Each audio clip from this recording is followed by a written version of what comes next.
Salah seorang silakan baca.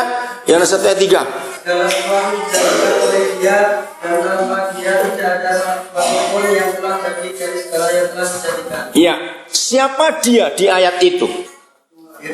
Firman. Karena dari ayat 1 bicara firman. Jadi firman itu yang menjadikan segala-galanya. Katakan amin. Segala-galanya.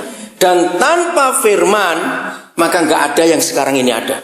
Nah saudara, dari satu ayat itu saja kita menemukan sebuah fakta yang luar biasa. Oke, saya mau beri bukti yang paling hebat dari ayat itu yang membuat revolusi besar dalam kehidupan manusia. Tolong jawab pertanyaan saya. Bayangkan kalau dunia ini nggak ada mesin cetak. Ayo jangan lama-lama mikir. Bayangkan kalau dunia ini nggak ada mesin cetak. Cepat-cepat. Nggak ada apa? Nggak mungkin. Sebelum ada mesin cetak, buku sudah ada pakai tulisan tangan. Bukan itu yang saya maksud. Oke, nggak apa-apa. Nggak ada buku. Terus tidak ada penerbitan. Apalagi? Cepat. Bukan itu. Apa jadinya kalau dunia nggak ada mesin cetak? Ada, ditulis pakai tangan bisa, Alkitab. Bukan. Ini bagaimana nggak pernah mikir? Informasi lambat. Ayo yang lain mikir. Ini saudara, saya tuh jengkelnya lihat ini mahasiswa, ini intelektual loh yang kumpul di sini. Bukan anak SD ini. Susah sekali mikir begini. Harus cepat gitu loh. Ayo, semuanya jawabannya kurang tepat, walaupun itu betul. Penyebaran informasi terlalu apa itu kurang sederhana pengkalimatannya itu.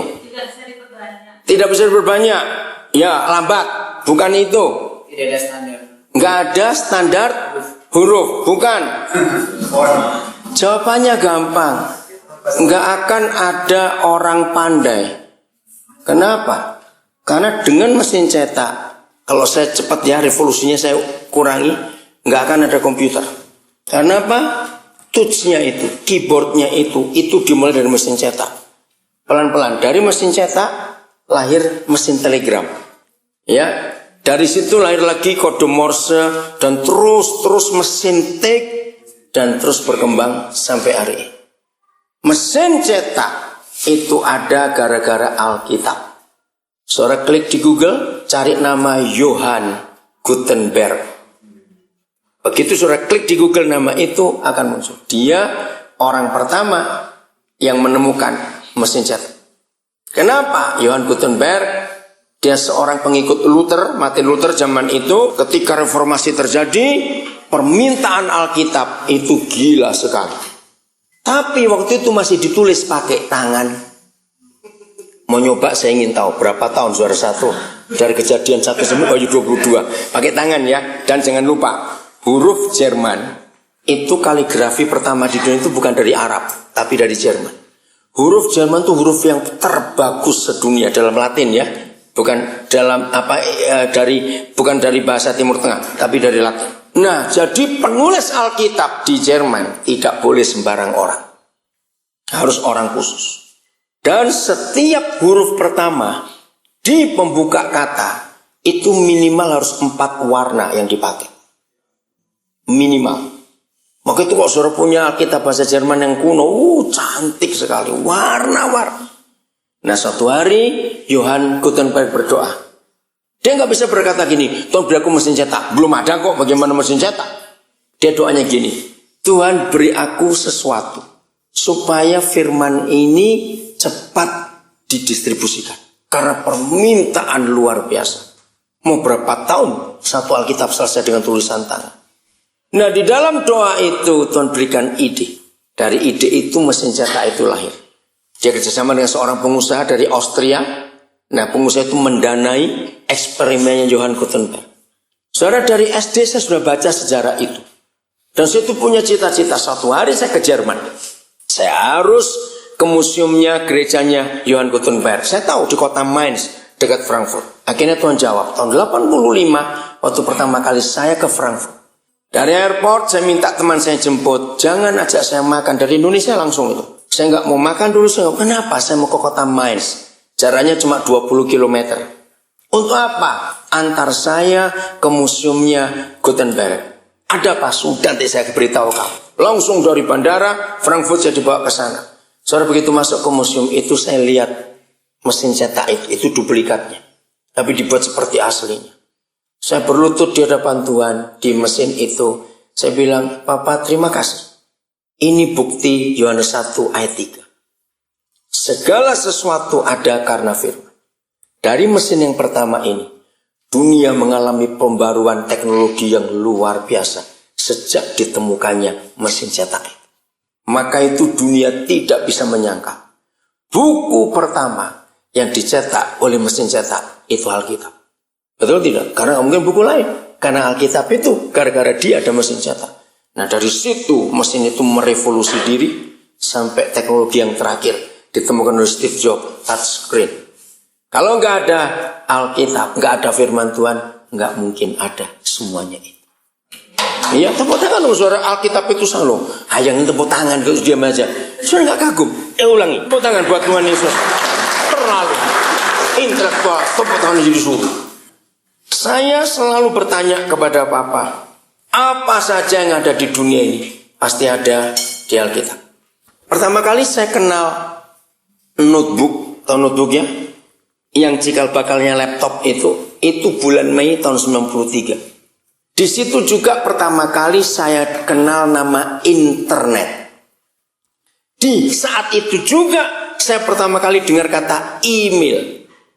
Waktu itu bersama istri saya, kami ada di Pasadena, California. Kami nginap di rumah hamba Tuhan. Kok saudara klik di Google Virgo Handoyo. Ini orang hebat, orang Semarang asli. Sekarang dia jadi profesor, ya. Dia punya 2 doktor, dia di profesor di beberapa university di California dan di Amerika. Orang hebat. Nah, saudara, kami kenal baik dari dia masih SMA sampai dia pindah ke Amerika. Dari itu waktu kami datang ke rumahnya, kami itu begitu saya masuk, Pak Virgo ini lagi duduk di meja kerjanya dan ada notebook. Saya nggak tahu. Saya panggil dia nama Tionghoa Englok. Lok, apa itu? Oh ini notebook Koden. Nah bayangan saya notebook itu kan buku-buku kecil zaman dulu tuh istilah Belanda itu. Saya bilang notes, ini notebook oh segede ini.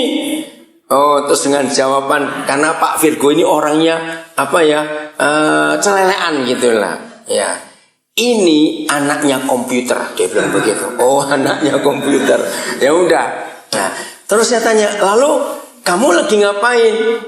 Oh saya lagi kirim email Koden ke teman saya di New York. Apa email itu? Itu Mei 93 belum ada email di Indonesia. Apa email itu? Surat listrik. Kan terjemahnya begitu bukan? Electric mail kan surat listrik. Apalagi surat listrik itu?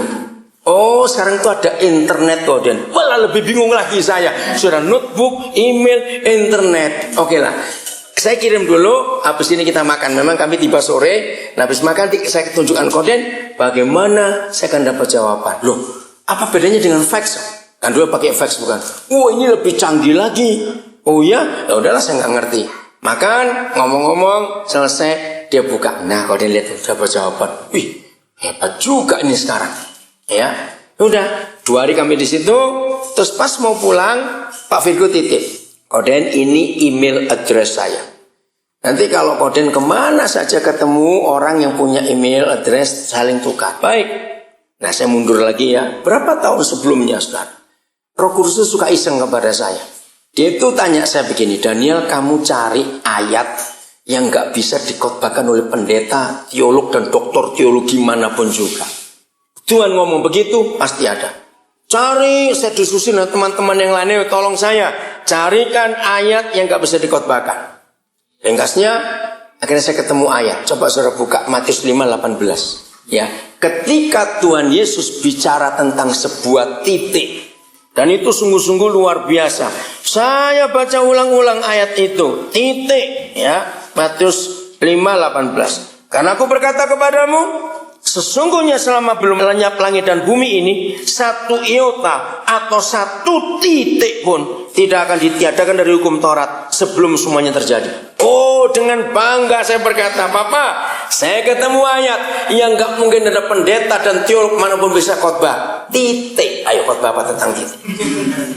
Atau mau khotbah apa? Ya udah. Nah pulang dari Amerika, berapa minggu kemudian saya dapat telepon dari Auckland. Seorang mahasiswa yang masih waktu sejak SMP saya bimbing dia dan dia kuliah di sana. Nah, ngomong-ngomong ujungnya, Koden, saya punya email address. Nah, denger email lagi saya ini. Oke, kalau gitu ini ada orang Indonesia, Pak Frigondoyo gini, dia punya email. Nah, tulis ya. Waktu itu belum banyak yang tahu email. Begitu saya sudah diktikan, dia bilang, Koden, titiknya kurang. Koden harus nyebut itu. Jangan tertawa janji ya, awas. Saya ngomong apa ada. Titiknya kurang, dotnya itu, .com-nya itu kurang. Saya nggak nyebutin, karena buat saya titik aja kok. Waktu dia dengar saya mengatakan, cuma titik, kamu kasih 10, kasih 20 kan urusanmu. Lalu dia Guntur jangan tertawa ya. Janji kok. Terus dia terangkan nilai sebuah titik dalam program komputer itu. Waktu dia terangkan panjang lebar, saya itu betul-betul terkesima. Terus saya ingat ayat ini. Begitu dia selesai nerangkan, saya berteriak, Yesus, Engkau Tuhan. Kenceng saudara. Dia yang bingung. Koden kenapa? Serius ini, saya bilang. Kamu sekarang buka Matius 5:18. Kalau Yesus itu bukan Tuhan, ngapain dia ngomong tentang nilai sebuah titik 2000 tahun sebelumnya? Hebat gak Alkitab? Titik. Di situ saya makin kagum dengan buku yang satu. Maka itu apa saja cari konteksnya ada di buku ini. Katakan amin. Nilai sebuah titik. Hebat. Maka itu kemana saya tantang saudara? Mau tanya apa saja, ayatnya ada. Tulisan tertuanya ada di buku yang satu. Katakan amin. Maka itu celaka saudara kalau nggak mengasihi firman Tuhan. Celakalah para pendeta yang sulit mengkhotbahkan Alkitab, tapi khotbahnya buku semuanya. Celaka betul. Yang khotbah celaka, yang dengar lebih celaka lagi, karena nggak ngerti apa yang mendengar itu. Setuju nggak saya ngomong ini? Nah, saya baca buku, tapi aneh kalau saya lagi khotbah nggak keluar semua buku, hilang kemana saya juga tidak tahu. Nah, itulah hebatnya Alkitab. Nah, hari ini kita akan buktikan lagi betapa dahsyatnya kitab suci itu. Amin. Oke, ini contoh kecil aja. Siapa pernah baca? Dalam Wahyu pasal 11 ada pewahyuan 2 orang saksi Yesus dibunuh di Yerusalem. Masih ingat? Lalu ada tulisan begini. Maka ketika mereka mati, maka seluruh dunia melihatnya dan mereka saling tukar hati. Itu bicara tentang apa? Televisi. Betul enggak? Bagaimana sebuah peristiwa di Yerusalem bisa diketahui di seluruh dunia pada hari yang sama? Kok enggak amin lagi? Jadi televisi pun sudah ada di Alkitab berapa ribu tahun yang lalu. Walaupun Yohanes masih belum tahu apa itu. Kalau saudara melihat juga di Wahyu pasal 6, Wahyu pasal 13, Yohanes melihat, aku melihat sebuah tanur. Itu bahasa terjemahan. Tanur itu apa ya? Seperti panci besar gitu ya. Nah, dari tanur itu terbuka, maka asap keluar dan muncullah belalang-belalang. Lalu mereka membunuh manusia sebab dari mulutnya dan dari ekornya ada senjata, ada pembunuh. Cara maklumi Yohanes, jangan menyinggung dia. Apa itu? Pesawat tempur. Kan kayak belalang kalau terbang. Terus dari moncongnya itu keluar senjata itu. Hebat loh. Hebat ya, saya tanya kok diam saja ini.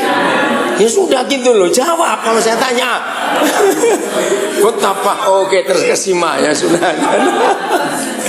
Sudahlah, pokoknya bicara apa saja. Saudara bawa buku manajemen tulisan siapa saja. Bawa buku leadership tulisan siapa saja. Ya, yang gak Kristen sekalipun. Saya bisa tunjukkan prinsip-prinsip yang mereka pakai itu ada di Alkitab semua. Maka itu kalau kita yang ngaku Kristen tidak bisa menghidupkan Alkitab sejelas itu, dunia meminta nasihat kepada siapa lagi? Masih ingat Yesaya pasal 2? Silakan baca mulai ayat 2 sampai 3. Ada janji bahwa suatu, cepat lihat Alkitab, jangan lihat saya yang nggak tahu. Yesaya 2. Ayo, saya nggak mau baca ini, saudara baca sendiri. Yesaya 2 ayat 2 sampai 4. Ada nubuat yang mengagumkan bahwa suatu hari nanti bangsa-bangsa berduyun-duyun datang ke rumah Yahweh minta pengajaran Sebab dari Yerusalem akan keluar pengajaran, akan keluar jalan hidup, akan keluar nasihat. Itu arti semuanya. Bangsa-bangsa datang. Sudah lama saya mempersiapkan diri untuk ditolong Roh Kudus melihat Alkitab dengan semua permasalahan hidup manusia. Ada semua di situ. Karena suatu hari nanti mereka akan datang. Dan saya harus bisa menjawab. Itu hebat sekali. Maka itu dalam hidup kita, siapkan diri sebaik-baiknya. Amin. Untuk mengetahui. Yesaya 2 ayat 2 sampai yang keempat. Pikirkan. Semua hal-hal dasar. Ya kalau saya tahu ya, kata istilah hal dasar. Yang ada dalam hidup manusia. Itu semua ada di Alkitab. Tinggal kita bagaimana menjabarkannya, mengembangkannya sesuai dengan apa yang ada pada setiap zaman di mana kita hidup. Pasti akan ada jawaban di sini. Oke? Karena kita bicara soal pendidikan, ada konsep pendidikan yang sangat sederhana yang ditulis oleh Musa dan itu berlaku sampai hari ini. Ulangan pasal 6. Kita buka kitab Ulangan pasal yang ke-6. Ulangan pasal 6 ayat 7. Nah, saudara, sebetulnya Ulangan 6 mulai ayat yang keempat ini menjadi slogan negara Israel. Ya sampai hari ini. Kalau saudara baca tentang mereka, pasti pemerintah Israel akan mengutip ayat 4 sampai yang ayat yang ke-9. Itu menjadi moto besar negara Israel. Saya baca tempatnya. Dengarlah hai orang Israel, Yahweh itu Tuhan kita, Yahweh itu Esa. Ini slogan besar sampai hari ini di negara Israel. Kasihlah Yahweh Tuhanmu dengan segenap hatimu, dan dengan segenap jiwamu, dan dengan segenap kekuatanmu. Apa yang kuperintahkan kepadamu pada hari ini, haruslah engkau perhatikan pada hari ini. Nah, saya mau tunjukkan lagi kehebatan. Saudara, boleh baca kitab suci agama apa saja, ini sebagai kebenaran yang luar biasa. Hanya kitab suci kita yang tensesnya itu present tense. Semua kitab suci yang ada di dunia, tensesnya itu pasti past tense. Nah, satu-satunya membuktikan tenses kitab suci kita present tense adalah kata pada hari ini. Catat itu. Termasuk dalam doa Bapa kami. Kata waktunya kapan? Pada hari ini. Nah, coba renungkan. Ini cara baca. Orang membaca ayat ini, ayat 6. Apa yang kuperintahkan kepadamu pada hari ini, harus engkau perhatikan. Kalau orang membaca 100 tahun yang lalu, dia bunyinya apa? Orang baca 50 tahun yang akan datang. Berarti Alkitab ini up to date. Katakan amin.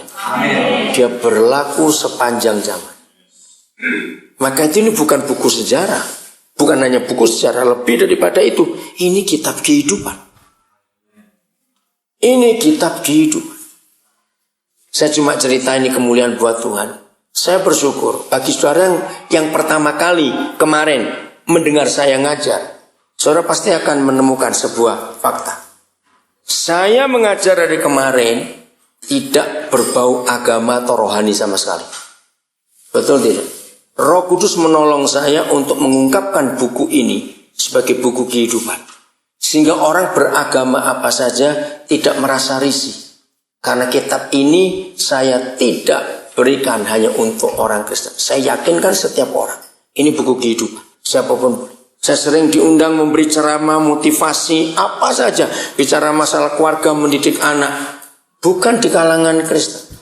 Nah, setiap kali penceramah memberi ceramah, pasti yang mendengar tanya satu hal. Mana pustakanya? Ngerti kata pustaka? Berarti mereka tanya apa? Referensinya mana? Nah, saya tidak pernah punya referensi lain kecuali Alkitab. Akhirnya saya harus ngomong. Itu kitab suci kami. Tapi saya yakinkan mereka, kalau ibu bapak ingin, saya akan beli untuk ibu bapak. Dan jangan terima sebagai buku agama. Ini buku kehidupan. Dan mereka mau. Berapa banyak saya beli untuk mereka. Repotnya cuma satu. Kalau mereka sudah pulang, terus telepon saya, SMS saya, Pak tadi di halaman berapa? Nah itu yang kacau.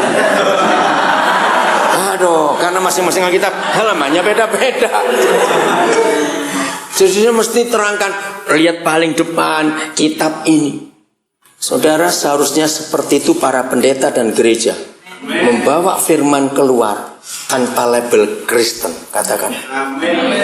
Kalau saya bicara misi, tentang misi, satu-satunya tugas berat gereja yang sulit, buat saya berat dan sulit, adalah mengeluarkan Yesus dari kekristenan. Setuju saya ngomong ini? Ini tugas berat buat gereja. Gara-gara teolog-teolog itu mengatakan Yesus itu beragama Kristen, maka yang lain sulit terima. Ini tugas berat. Selama dunia masih menganggap Yesus itu pendiri agama Kristen dan beragama Kristen, maka mau sampai kapanpun penginjilan tetap terhalang. Betul tidak? Pikir ini baik-baik, saudara. Ini yang kita harus tahu. Jadi label Kristen dari hidup Yesus Tuhan kita dan dari kitab suci kita harus kita keluarkan. Kalau tidak, sampai kapanpun, mau bagaimanapun metode penginjilan, nggak akan sampai. Logika paling gampang. Apa yang terjadi kalau suatu hari, entah siapa idenya, kita belanja, mau beli beras, mau beli minyak goreng, mau beli gula, mau beli garam, pokoknya kebutuhan sehari-hari.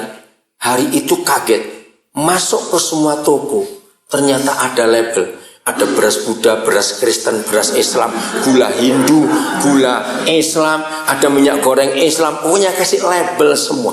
Jujur, sebodoh-bodohnya orang bodoh, kalau dia fanatik agama, dia lebih baik lapar atau beli merek lain. Lebih baik lapar. Kalau dia Kristen, dia Islam, dan nggak ketemu label yang Islam dan Kristen hari itu, dia lebih baik nggak mau beli. Setuju saya ngomong ini, saudara?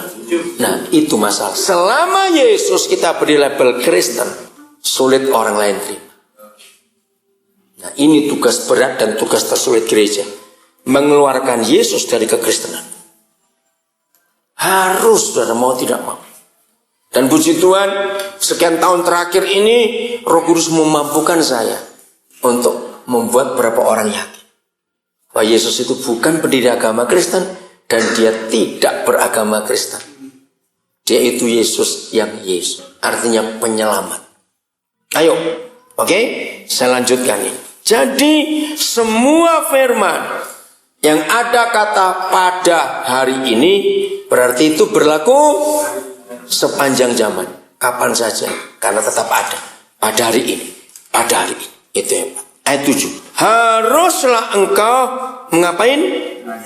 Nah, ini literatur tertua yang pernah ditemukan oleh manusia tentang kata mengajar, teaching. Ini literatur tertua. Saudara cari di jurnal, ini yang paling tua. Haruslah engkau mengajarkannya berapa kali? Berulang-ulang. Kepada siapa? Nah, jadi ini perintah untuk orang tua. Di sini, adik, kamu umur berapa? Ya, enggak ini, anak ini. Ya, umur berapa? 8. Namamu siapa? Adit. Adit. Kelas berapa, Adit? Wih, kelas 3. Mana mama papa? Oh, itu papanya. Mamanya yang mana? Di luar. Oke, Adit, dengar ya. Nah, Adit, papa mama sering marah kamu enggak? Sering. Yang lain diam, yang lain diam, yang lain diam. Maaf ya, bukan saya mau. Ini ngomong serius, saudara, dengar. Karena yang kecil cuma Adit di sini. Dit, dengar dulu ya. Nah, itu anak kecil, saudara. Tolong ya, kalau ada gembala di sini, saya mau berikan teori. Waktu saya jadi gembala selama hampir 16 tahun, saudara. Maka agen mata-mata saya itu anak-anak dari jemaat itu. Serius. Saya untuk menilai jemaat saya ini benar atau tidak hidup pernikahannya, anak-anak saya jadikan agen. Jadi saya dekat dengan anak. Seperti di Adit ini jujur, sering marah ya. Oh ini ya bagus. Dengar dulu. Oke. Nah jadi begini, saya punya pertanyaan-pertanyaan klasik. Udah, saya lanjutkan. Nah, anak-anak itu jadi agen-agen saya. Saya punya pertanyaan klasik untuk mereka. Om tanya ya, Maka itu saudara kalau jadi gembala harus bersahabat dengan anak-anaknya jemaat. Baik, ngajak mereka main, ngajak mereka makan. Untuk apa? Ini rahasianya. Untuk mengetahui keadaan rumah tangga orang tua mereka. Ternyata anak-anak itu yang paling jujur. Betul tidak? Apalagi kalau anak-anak itu tahu bahwa gembalanya pro mereka. Wah, itu senang sekali. Adit, kita teman ya. Hai. Begini, pertanyaan saya kelas gini. Om tanya ya, ingat dulu. Om tanya ya, kalian sering nggak lihat papa mama makan bersama? Penting loh saudara. Ya, hukum itu saya pakai dari hukum Tuhan Yesus. Lihat, dalam hal apa saja Tuhan Yesus selalu mengakhiri dengan makan bersama. Oke? Nah, ukuran rumah tangga harmonis atau tidak dengan sering atau jarangnya suami istri makan bersama. Jujur, orang yang lagi jengkel bisa nggak makan bersama yang menjengkelkan? Jawab. Cepat, bisa nggak? Ayo. Mustahil. Kalau toh bisa, yang jengkelkan akan dimakan duluan. Nah, jadi pertanyaan saya pada anak-anak, sering nggak kalian lihat papa mama makan bersama? Kalau mereka jawab, oh sering om, saya masih belum puas. Seringnya, waktu kalian lihat mereka makan, terdengar suara atau bunyi apa? Ini penting. Kalau mereka jawab, om senyap-senyap, pasti nggak beres. Betul tidak? Nggak mungkin orang makan berdua sepi nggak ada suara apa-apa. Pasti nggak beres. Yang kedua, kalau mereka bilang, oh ada om bunyi apa? Sendok ketemu piring om. Harmonis nggak keluarga itu? Tidak. Maka itu papa mama jujurlah. Kapan terakhir kali kita makan bersama? Kapan kita makan bersama suami depan-depan? Karena apa? Makan bersama sambil bersenda gurau itu kebahagiaan anak-anak. Ya atau tidak? Anak-anak di rumah akan senang.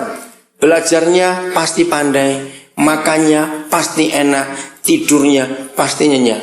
Kalau mereka lihat ayah ibunya, setiap kali makan bunyi tawaria, kalau perlu suap-suapan di depan anak-anak, anak-anak bahagia sekali. Ayo jawab iya atau tidak. Saya tanya anaknya Bang Guntur ini.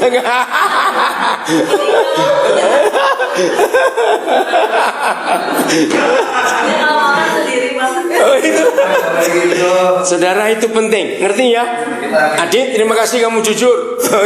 Bukan nyara orang tuanya enggak ya. Ini penting. Kenapa?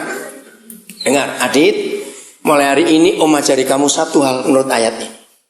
Kalau ada orang tua sering jengkel dengan anak-anak, berkata gini, sudah berapa kali nih Papa ngajarin kamu? Hari ini kalian jawab, Pak, kurang berulang-ulang. Serius? Jawab ya anak-anak ya. Ayo semuanya. Hei, ini ayatnya. Yang baru datang ulangan 6 ayat 7. Coba lihat. Ini ayat luar biasa, saudara. Jadi nggak cukup 3-4 kali kita mengajarkan pada anak-anak berulang-ulang. Ayo kita lihat bukti perjanjian baru. Seingat saudara, berapa kali Tuhan Yesus mengajarkan mereka bahwa aku harus mati di Yerusalem, disalibkan, lalu bangkit pada hari ketiga. Berapa kali? Yang saudara tahu di Alkitab, Yesus ngomong 3 kali. Yang ngajar Tuhan Yesus, yang diajar masih oon. Apalagi kalau yang ngajar kita lebih oon itu yang mendengar. Lo ngerti nggak kebenaran ini saudara? Maka itu kalau cuma 3 kali kita ngulang belum cukup. Yesus 3 kali ngulang pengajarannya, yang mendengar aja masih lupa. Ngerti kesimpulan ini saudara? Maka itu kenapa ada kitab namanya ulangan. Sudah diulang-ulang lagi pelajaran itu. Hebat sekali.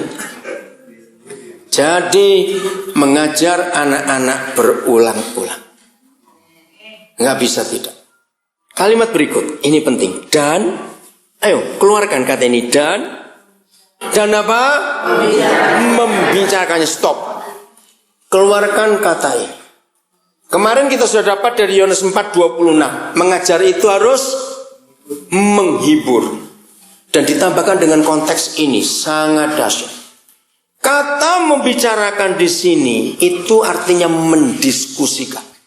Kalimat lain kata mendiskusikan adalah hargai pendapat anak kecil. Katakan amin. Saya mau beri pertanyaan ini supaya bagi yang belum tahu jadi tahu hari ini. Dan itu kebiasaan saya. Kalau saudara mendengar rekaman-rekaman khotbah saya, di setiap kebaktian, setiap acara di mana ada anak kecil, saya akan respect dulu kepada mereka, saya akan salam dulu kepada mereka. Kenapa? Karena perintah Tuhan Yesus, belajarlah kepada anak-anak. Itu kagum sekali. Nanti kita akan temukan di ayat ini. Mengapa Tuhan Yesus memerintah kita belajarlah kepada anak-anak. Nah, bagi orang-orang tua yang bermasalah dengan anak-anaknya, ayat itu saya jadikan formula dan teori untuk menyelamatkan keluarga. Jadi, kalau kita diperintah belajarlah kepada anak-anak, pertanyaan penting, siapa dosen, siapa mahasiswa? Coba jawab. Loh, kenapa pusing? Cepat, siapa dosen, siapa mahasiswa? Nah, mereka itu dosen kita, kita mahasiswanya. Berani kurang ajar pada dosen, pasti nggak lulus. Itu aja logikanya. Lu serius, saudara? Lapor yayasan. Saya kagum pada konsep ayat itu. Maka itu kalau ada orang tua bermasalah dengan anak, saya mau yakinkan para orang tua, 1000% yang salah pasti orang tua. Anak-anak gak pernah salah. Sebab di benak anak-anak salah benar itu belum ada. Di benak anak-anak semuanya benar. Ini bahayanya. Pertama saya belajar Matius 16. Yesus berkata gini, siapa di antara orang dewasa yang menyesatkan dari yang paling kecil ini, lebih baik orang itu dikalungi batu kilangan dan dibuang ke laut hidup-hidup. Syok saya pertama mempelajari ayat itu. Saya berkata gini, masa ini Tuhan Yesus yang ngomong? Sadis bener. Loh, betul gak sadis gak? Hidup-hidup loh saudara. Dan saudara tahu beratnya batu kilangan yang paling rendah, paling ringan itu 20 kilo. Ayo saya tanya, sehebat-hebatnya seorang perenang diganduli 20 kilo bisa berenang gak? Coba jawab. Ayo, lehernya lagi bukan kakinya. Itu ayat sadis. Maka itu saudara, ketika Januari tanggal 3 2013 sampai hari ini Indonesia dan dunia diwarnai pelecehan anak-anak, saya marah. Mengapa Tuhan Yesus sesadis itu? Maaf ya, saya mewakili anak-anak. Saya bersyukur di kalangan banyak orang, saya dikenal sebagai pembela anak-anak. Saya sangat bela anak-anak gara-gara ayat itu. Saya mau tanya kepada saudara sebuah fakta. Apa yang saudara rasakan? Kalau saudara nggak tahu ini apa dan saudara nggak suka, tapi dipaksa untuk suruh makan, suruh minum, paksa. Dan saudara tidak punya hak untuk menolak. Jujur, apa yang saudara rasakan? Lebih daripada itu, dendam. Anak-anak kan nggak tahu seks itu apa. Betul nggak? Anak-anak nggak tahu, macam-macam tuh nggak tahu. Tapi dipaksa. Jahat. Itu lukanya sampai mati loh saudara. Anak-anak disakit itu lukanya sampai mati. Maka itu tidak ada Tuhan seperti Yesus Tuhan kita yang membela hak anak sehebat itu. Maka itu gereja diam ketika melihat itu. Ini yang kita harus tahu. Di mana-mana.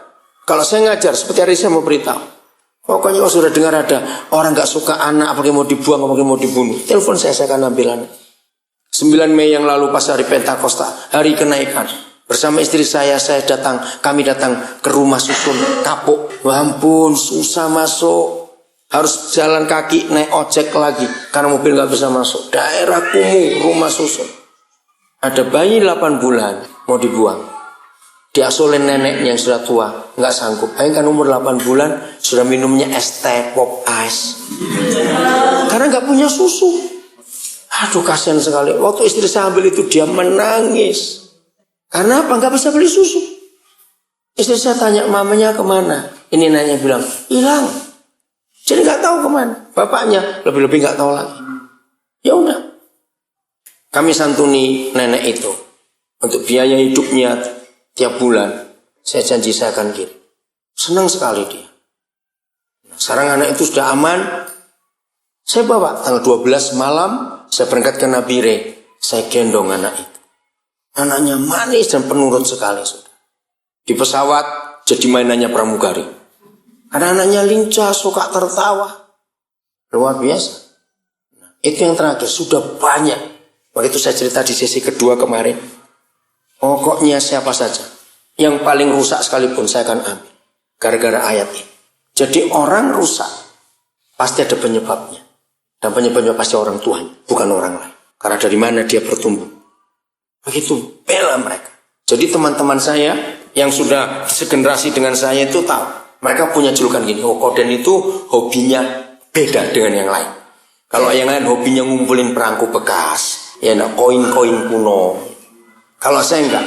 Mereka menjuluki saya, hobi saya itu ngumpulin orang rusak. Makin rusak seseorang itu, saya makin suka untuk cari. Untuk membuktikan firman itu hebat. Kita harus bawa kembali ke masa lalu orang itu untuk dipulihkan. Di beberapa penjara di Indonesia, petugas-petugas sudah kenal. Kalau ada yang sudah bebas, tapi nggak mau diterima keluarga, yang ditelepon pasti saya. Pak, lulus satu lagi. Baik, kapan? Gitu. Saya ambil, saya bawa ke rumah. Oh, sudah berapa banyak lulusan dari Nusa Kambangan, penjara-penjara yang lain. Saya punya channel, saudara. Karena saya yakinkan mereka, kamu nggak salah. Kamu itu berasal dari sebuah produk yang salah. Dan yang salah adalah orang tua. Jangan tersinggung orang tua. Saya ulangi lagi. Menurut ayat itu, kita yang jadi mahasiswa, anak-anak itu dosen kita. Jadi kalau ada satu keluarga punya 3 anak. Anak pertama 12 tahun. Anak kedua 8 tahun. Anak ketiga 5 tahun. Dan masih belum pinter. Gabungkan. 12, 8, 5. 25 tahun. Kalau kuliah 25 tahun itu berapa semester? Nah, masa kuliah 50 semester belum pinter-pinter, beranaklah lagi. Itu maksudnya. Serius, ayo punya anak lagi. Kenapa sih 50 semester nggak pinter? Harus punya anak lagi. Pak Kiki kenapa tertawa Pak Kiki? Jadi kalau saya ngurusin masalah keluarga orang tua dengan anak, kalau saya telepon, saya bilang, saya sebut, hei mahasiswa, ini pasti bapaknya. Kapan UAS? Ya, hari ini belajar apa? Kuliah apa hari ini dari dosen-dosenmu itu? Itu pertanyaan penting, saudara. Belajar kepada anak-anak itu luar biasa. Nah, dari ayat ini, kapan kita belajar dari anak-anak? Ketika kita mendiskusikan apa saja dengan mereka, membicarakan ini kata penting. Oke, saya lanjut dulu. Jadi keluarkan 2 kata penting. Yang bergerak di bidang pendidikan, jangan melupakan 2 hal ini. Mengajar, itu enggak harus hanya mengajar, tapi jangan lupa berdiskusi.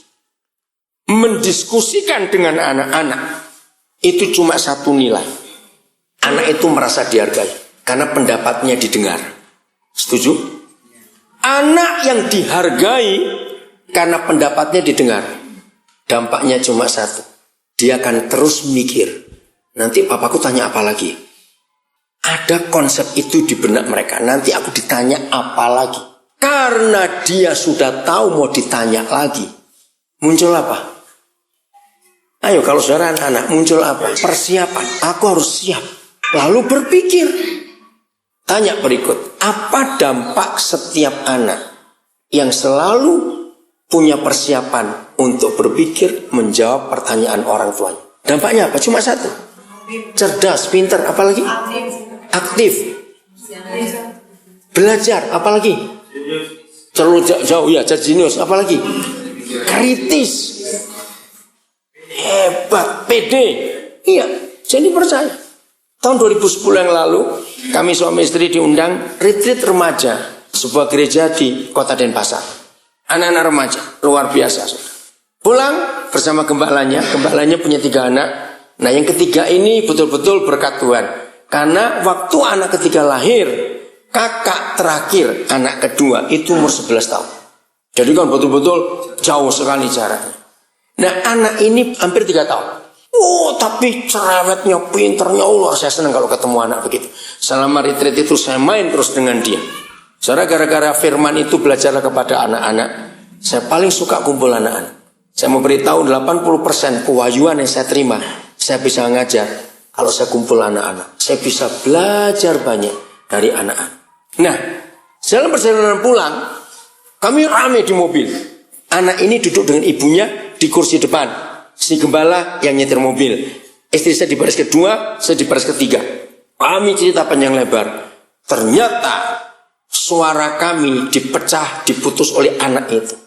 Mami, saya bukan barang. Kan kaget anak umur itu bilang, saya bukan barang.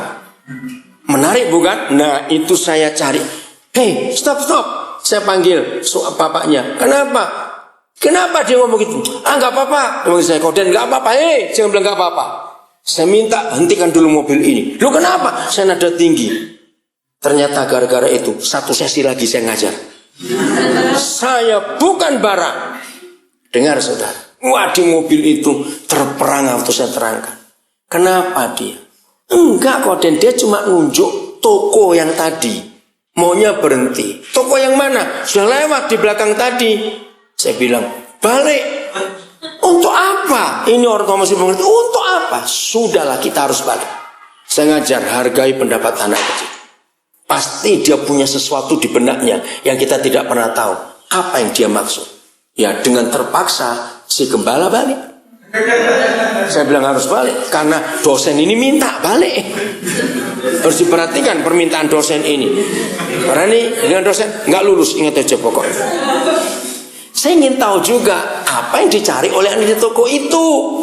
Saudara, sepele sekali. Dia cuma ngomong gini, Mami kan pernah beli baju saya di toko itu toh. Dia hanya ingin menjelaskan untuk berterima kasih bahwa dia pernah dibeli baju maminya. Jadi enggak turun. Sudah cuma itu. Iya, ya udah jalan lagi. Saudara, percaya enggak? Kisah itu akan tersimpan di otaknya sampai dia mati nanti. Bahwa anak-anak harus dihargai pendapatnya. Jangan pernah meremehkan anak kecil. Nanti kita akan lihat. Oke, ada 4 tempat untuk mengajar dan berdiskusi. Di ayat ini, 1, di tempat mana? Apabila, ayo baca. Apabila,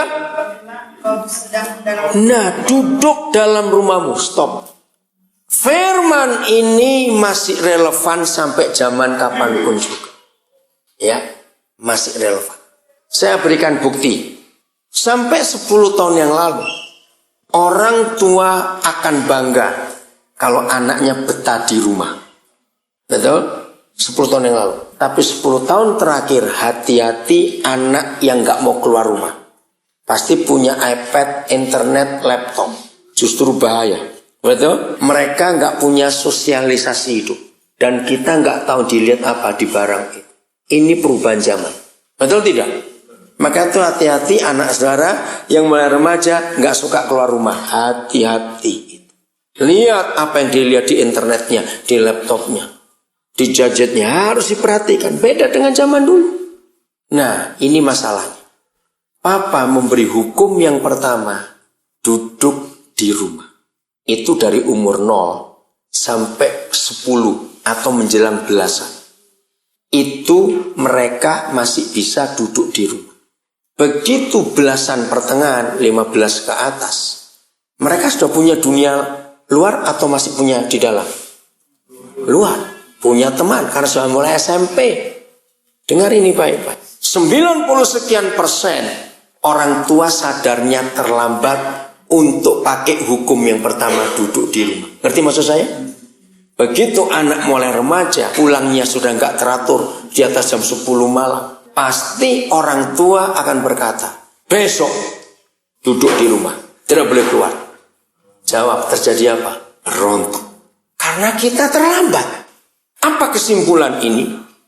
Lagi sekali, jangan anggap remeh, jangan anggap enteng anak kecil. Waktu mereka masih bisa duduk di rumah, istilah saya, the golden time of life. Karena waktu itu nggak bisa kembali lagi, saudara. Jawab, ya atau tidak? Nggak bisa kembali. Kalau kita paksa kembali, perang terjadi antara orang tua dengan anak. Hebatnya Alkitab. Siapa masih ingat satu-satunya peristiwa dalam hidup Yesus Tuhan kita, dari kelahiran sampai usia 30 awal pelayanan, Itu cuma ada satu peristiwa. Itu peristiwa apa? Dan yang nulis siapa? Di umur berapa? Cepat. Ayo, nggak usah ragu-ragu. Ini penting, saudara. Kalau kita mendapatkan 3 jawaban dari pertanyaan ini. Satu, waktu satu-satunya peristiwa yang tertulis di Alkitab dari lahirnya Tuhan kita sampai dia melayani umur 30. Itu cuma satu. Peristiwa apa, di umur berapa, dan siapa yang nulis. Ini penting. Ayo, nggak usah ragu-ragu. Yesus umur 12 tahun. Peristiwa apa? Dia hilang. Siapa yang nulis? Lukas. Dengar ya, ini penting. Mengapa 3 penulis lain tidak menuliskan peristiwa itu, apalagi usia? Bahkan masalah kandungan 6 bulan Elizabeth semua ditulis. Sebab Lukas itu dokter. Seorang dokter mendiagnosa dan memberi obat sesuai usia.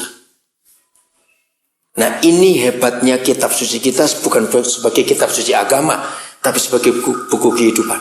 Jadi kalau saya ngajar tentang usia remaja, khususnya hubungan orang tua dengan anak, 99% retaknya hubungan anak dengan orang tua di usia belasan ini. Ini semua psikolog dunia menyetujui. Lukas dengan tepat menulis waktu Yesus umur 12 tahun. Kalau saudara punya Alkitab bahasa Indonesia terjemahan lama, atau cari Alkitab bahasa yang lain, ketika ditemukan, otomatis sebagai ibu kan naik bukan emosinya. Kalau saudara baca baik-baik, kemana saja kamu ini? Kamu gak mikirin bagaimana papa mama mau khawatir. Jawaban Yesus di terjemahan lama. Apa kena mengena aku dengan kamu, hai perempuan? Bukankah aku harus ada di rumah bapakku? Ayo, kalau kita pakai kalimat itu, kurang ajar gak nih anak? Tapi itulah tulisan yang luar biasa. Tolong ya, nanti kalau jadi orang tua catat. Begitu anak masuk usia belasan, siapkan diri, pasti akan ada pemberontakan. Dengan kesimpulan, Yesus saja berontak, apalagi kita. Loh, kan begitu bukan? Ini penting, saudara, ini penting sekali. Loh, betul nggak? Saya ulangi lagi. Yesus saja berontak kok, apalagi kita. Nah, dari peristiwa itu, saya belajar yang sangat penting. Maka itu kalau ada orang tua ribut dengan anak, saya nggak akan cari anaknya. Orang tuanya perlu dikuliahi lagi. Sebab bagaimanapun anak salah, yang lebih salah adalah orang tuanya. Ayat itu, baca baik-baik. Ditulis begini Lukas. Setelah sehari perjalanan. Ini kata penting. Maria dan Yusuf baru sadar anaknya hilang. Pertanyaannya, nah kalau sehari perjalanan, anak hilang, terus ngapain mereka dua? Nah, ini jawaban. Ketika orang tua sibuk dengan dunianya, tidak memperhatikan dunia anak, anak hilang sendiri, cari dunia sendiri. Sehari perjalanan, saudara, ditulis begitu oleh Lukas. Balik lagi sehari lagi. Nah, kalau sehari perjalanan baru sadar dan Yesus ketemunya di Yerusalem, pertanyaannya, hilangnya di mana? Nah, berarti baru berangkat sudah hilang itu anak. Bukan, karena nggak diperhatikan. Semua kasus anak hilang di mall, di jalan, itu pasti kelengahan orang tua. Sudahlah, mau diukur pakai apa saja. Jawabnya atau tidak? Lo jawabnya atau tidak? Maka itu anak itu nggak bisa disalahkan, sudah, nggak bisa. Setuju? Yang salah pasti kita. Mereka jadi apa itu karena kita. Nah, ini bedanya. Gara-gara ayat 7 saja Tuhan membuka kebenaran yang luar biasa. Dengar baik-baik. Apa bedanya anak orang dengan anak binatang? Coba jawab. Apa bedanya anak orang dan anak binatang? Yang paling mendasar. Binatang jadi binatang, orang jadi orang. Bukan, anak binatang jadi binatang, orang jadi orang. Oke, itu jawaban anak-anak, betul, bukan? Loh, kita kan anak-anak semua. Begini, anak binatang bukan makhluk peniru. Anak orang itu makhluk peniru. Jawab ini, ya atau tidak? Ya. Ngerti maksudnya? Oke, saya buktikan. Kalau saudara punya seekor sapi betina dan melahirkan, begitu dia lahirkan anaknya, induknya langsung mati. Di rumah saudara dan di radius 4 km rumah saudara nggak ada seorang pun yang punya sapi, tapi itu peternakan kuda. Jadi ribuan kuda ada di sekitar rumah saudara. Berarti anak sapi ini dari lahir procot, istilah Jawa, sampai dia dewasa nggak pernah ketemu sapi lain, tapi dia kumpul kuda. Pertanyaan saya, dia ketularan jadi kuda atau tetap sapi? Sama jawab yang betul. Masa satu lawan ribuan gak terpengaruh sama sekali? Nah, itu binatang. Renungkan, binatang apa saja kumpulkan yang tidak sejenis, dia gak terpengaruh. Maka itu 1 Korintus 15:33 masih apa? Jangan sesat. Pergaulan yang buruk merusak kebiasaan yang baik. Itu hanya berlaku untuk manusia. Binatang tidak berlaku. Sebab binatang tidak terpengaruh karena pergaulan. Maka itu jangan sok sombong ngajari anak burung terbang. Siapa kamu? Setuju saya ngomong ini? Jangan sombong ngajari anak ikan suruh berenang. Gak perlu. Ngerti maksudnya? Coba anak orang gak diajar jadi orang, dia jadi orang-orangan. Catat itu baik, Pak. Hebat gak Alkitab? Ini ayatnya. Maka itu 1 anak pendeta kumpulkan 5 maling, jadi apa dia? Nah itu dia.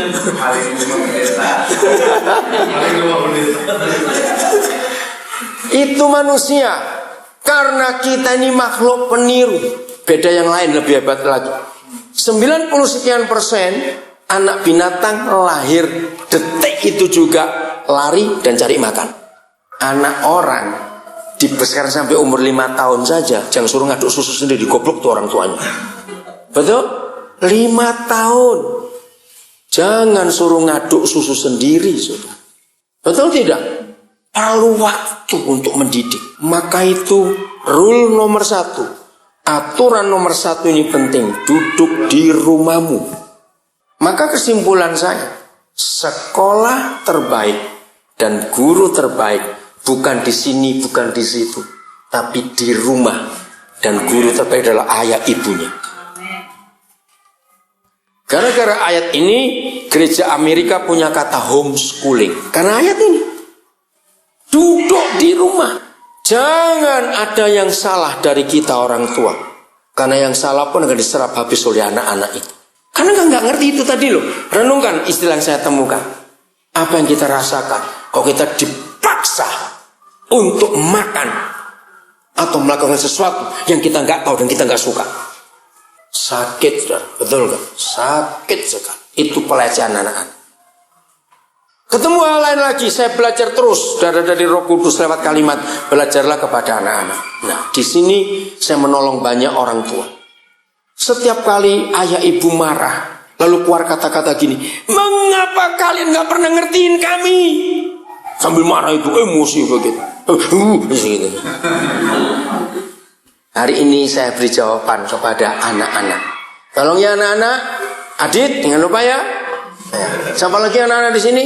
Kalau papa mama berkata itu, kenapa kamu gak mau ngerti papa mama? Hari ini om ajar kalian, jawabnya begini.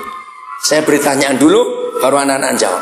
Menurut saudara, antara kita orang tua dengan anak-anak, siapa yang pernah jadi siapa? Ayo cepat jawab, saya gak suruh tertawa. Siapa yang pernah jadi siapa? Nah, orang tua yang pernah jadi anak. Coba mikir, jangan pakai dengkul. Dalam hubungan ini, siapa seharusnya harus ngerti siapa? Ya sudah. Maka itu jangan maksa anak ngerti kita.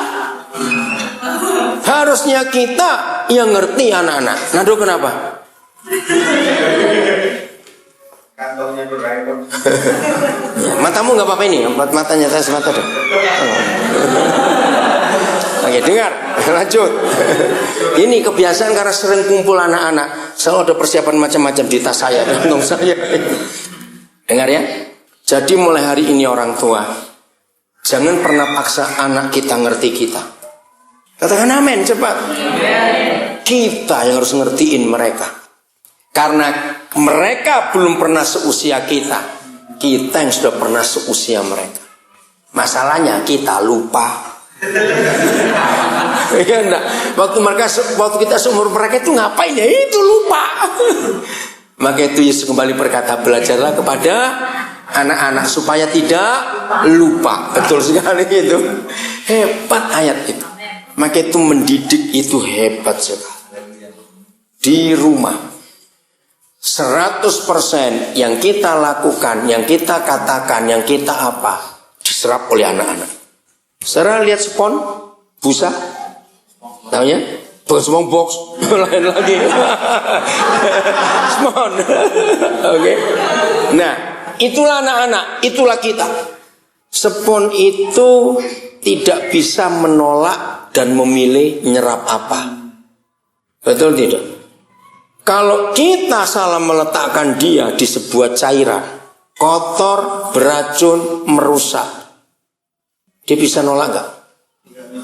Nah, itu anak-anak. Bukan sifat, itu kehidupan. Maka itu jangan salah letakkan mereka dalam kehidupan kita. Seperti spon itu tadi.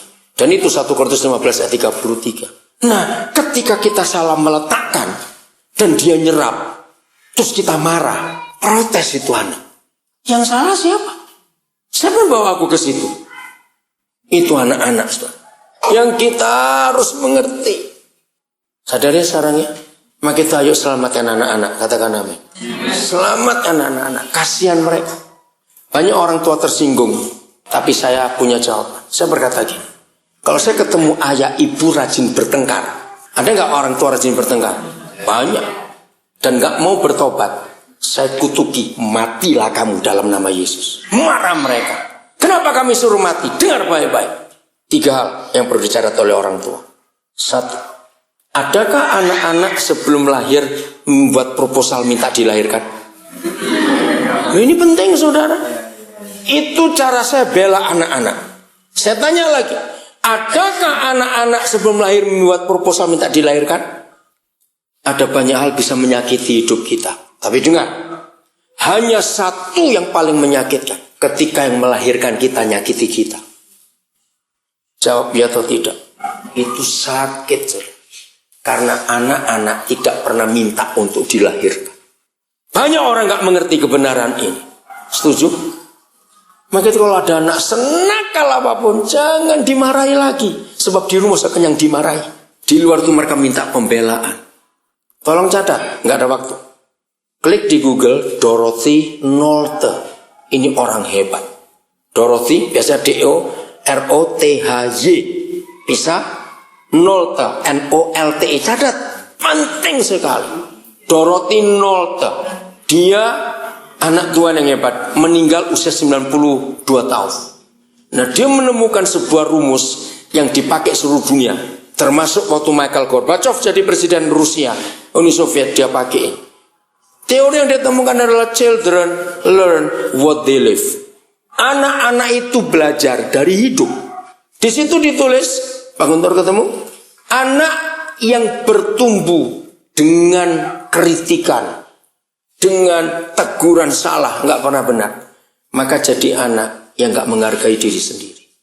Anak yang bertumbuh dengan bentakan dan kemarahan, jadi anak yang pemarah juga. Dan seterusnya saudara baca, itu teori children learn what they live. Bagus sekali saudara. Kalimat yang dia temukan. Dan Dorothy Nolte mengutip ayat ini. Di rumah, duduk di rumah, itu waktu yang paling indah seumur hidup manusia. Maka itu saya beri bukti ya, saya beri bukti. Saudara sering mengertikan gak? Mengapa seluruh polisi sedunia selalu punya cara yang sama? Karena ini undang-undang, ini peraturan. Setiap kali pelaku kejahatan tertangkap, setiap kali, maka investigasi pertama bukan pada korban, bukan pada pelaku, tapi dicari ini anaknya siapa. Langsung lari orang tuanya di mana. Semua kasus di dunia polisi akan cari orang tua. Kenapa? Karena mereka tahu sebelum menginterogasi si pelaku, lihat latar belakang masa kecil. Dan ini Alkitab. Maka itu jangan menyalahkan orang salah. Siapa yang ngajari salah? Setuju? Dan itu firman Tuhan.